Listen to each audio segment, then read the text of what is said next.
This is Richard Wolff from Democracy at Work responding to another Ask Prof. Wolff question from our Patreon community.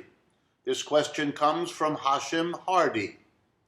Hashim asks, what about the 1920s and 30s when socialists were powerful in rural agricultural areas here in the United States?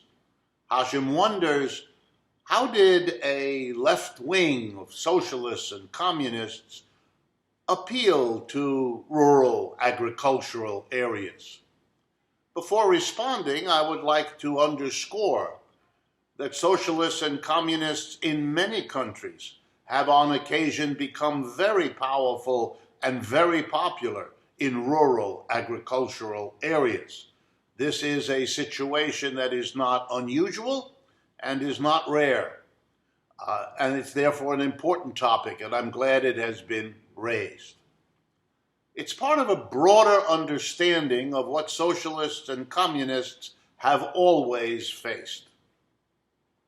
If you want to build a powerful movement, say you are a socialist or a communist, you quickly discover that the only way to do that is to build a coalition.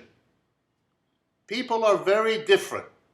What's important to one group of people is quite different often from what's important to another. Take a look at the major coalitions of political parties today that are certainly not socialist or communist, but have the same problem.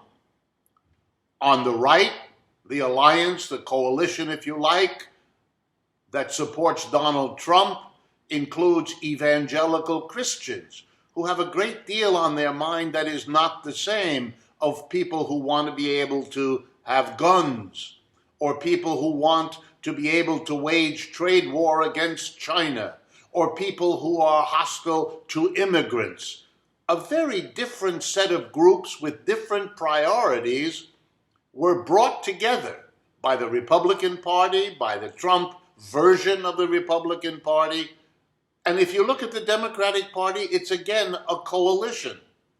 Black and brown people who are opposed to white supremacy are an important factor for the Democratic Party.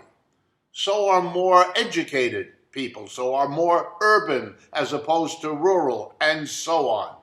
Diverse groups brought together because they see more advantage in working together for their own objectives than to going after those objectives on their own, out of a coalition. Socialists and communists have always had the same issue. Yes, they tend to be grounded or based with industrial working class people, factory workers, office workers, store workers, employees with little power and lower incomes. But that's not enough in most modern societies for them to have political power or to keep it. So they must make common cause with others. And there's the answer to Hashim Hardy's question. In the 1920s and 30s, socialists and communists went into the countryside. And there they discovered, if they hadn't known it before, that there were groups of people with problems and issues and desires that made them reasonable targets for a coalition. Let me give you an example or two. Agriculture often has a mixture of self-employing small farmers, the family farm, but they also have larger farms in which a few people own the farm and operate it and run it, and they hire what are agricultural employees. And those often have similar concerns, complaints, angers than industrial workers do. And the industrial workers can and often have made common cause with the rural employees. But then there's another kind of coalition that can be made, this time between socialists on the one hand in rural areas and small independent family farms. What's the coalition based on? The small family farms, it turns out, are often terribly threatened by the huge mechanized agribusiness monster corporations in the agriculture field. They are more threatened by them than they are by a socialist or by their own employees, whatever their tensions with those employees might be.